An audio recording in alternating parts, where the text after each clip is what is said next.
It was a regular Tuesday in Springfield, which meant Homer was trying to sneak in an extra nap at the nuclear power plant, Bart was scheming up something for school, and Lisa was focused on her latest environmental project. But, as it often goes in Springfield, things wouldn't stay regular for long. Act 1. The Lost Donut. Homer was at work, drowsily pretending to read his safety manual, when he noticed something horrifying. His special donut, the one with extra pink frosting and sprinkles he'd saved all morning, was missing from his desk. What? Who would steal my donut? He cried, causing Lenny and Carl to look up from across the room. Maybe you ate it already and forgot? Lenny suggested, not entirely convinced. Or maybe it's that donut-stealing raccoon that's been spotted around the plant, Carl added with a shrug. Homer was scandalized. I would never forget eating a donut that magnificent, he sniffed, dramatically scanning the room. No, this is a crime, and I, Homer Simpson, will get to the bottom of it. With newfound determination, Homer decided to start an investigation. He put on a detective hat he'd found in Lost and Found and pulled out a magnifying glass that actually didn't magnify anything. He scoured the break room, the locker room, and even went as far as inspecting Mr. Burns's office, peering into every corner and interrogating everyone he could find. Each coworker looked at him with a mix of confusion and pity, but Homer was undeterred. Act 2. Lisa's Curious Discovery. Meanwhile, Lisa was walking home from school when she noticed something odd in the park. A mysterious figure wearing a trench coat and a wide-brimmed hat was standing next to the statue of Jebediah Springfield, muttering to themselves while fiddling with what looked like a small, strange device. Being naturally curious, Lisa crept closer and overheard the figure talking. Yes, soon the people of Springfield will witness the true power of mind control, they whispered, cackling maniacally. Lisa's eyes widened. Mind control? Was Springfield really under threat again?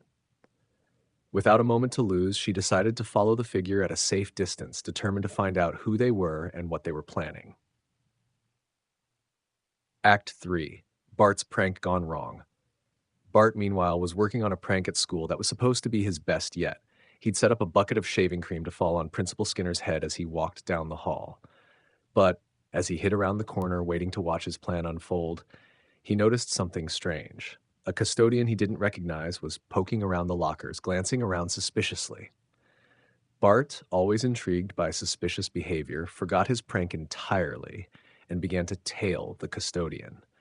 The custodian sneaked into the teacher's lounge, where he seemed to be messing with the coffee machine. Bart crept closer, trying to hear what the custodian was saying. With this special formula, soon the teachers will be entirely under my command, the custodian mumbled. Once they drink this coffee, they'll be putty in my hands.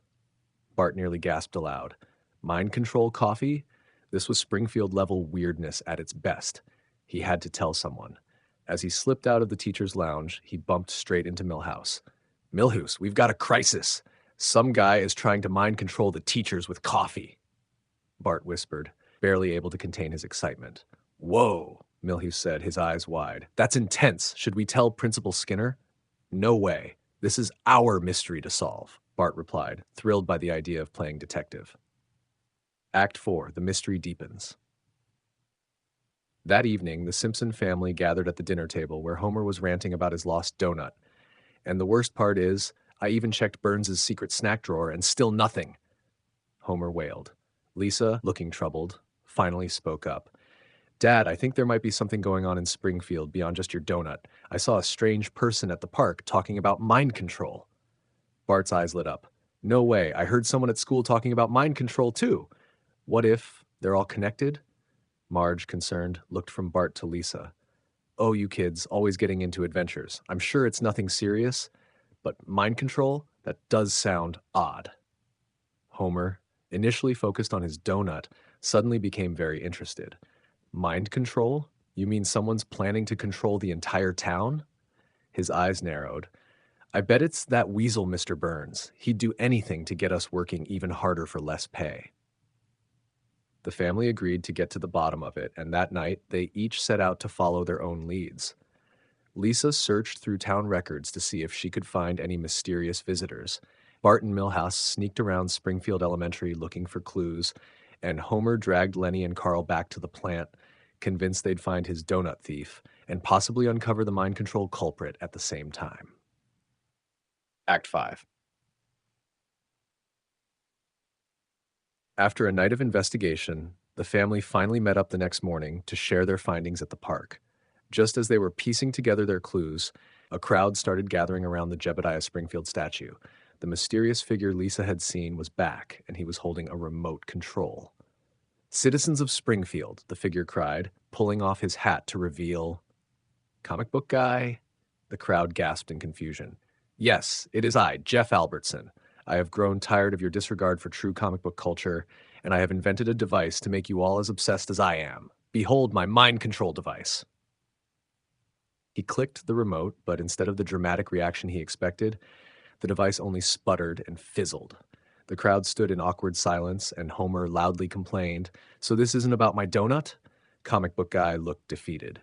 "Fine, no, it isn't, but with a few tweaks, I could." Before he could finish, Chief Wiggum arrived, took one look at the malfunctioning device, and confiscated it. "All right, nerd, you're coming with me," Wiggum said, dragging him off. Another mind control plot foiled. Epilogue, Donuts and Family. With the mystery solved, the family walked home, relieved and a little amused by the bizarre events.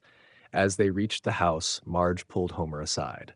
"Homer, I found this in the laundry," she said, holding out a squashed donut with pink frosting and sprinkles. "It looks like someone accidentally sat on it." Homer's eyes widened as he grabbed the donut, which was now very much worse for wear. "My donut! Mystery solved," he shouted, taking a big bite of the crumpled pastry. Bart and Lisa laughed, and Marge shook her head with a smile. "Only in Springfield," she said. As they headed back inside, the Simpsons knew that in a town as weird as theirs, there would always be another mystery around the corner, and Homer would always be on the lookout for his next donut. The end.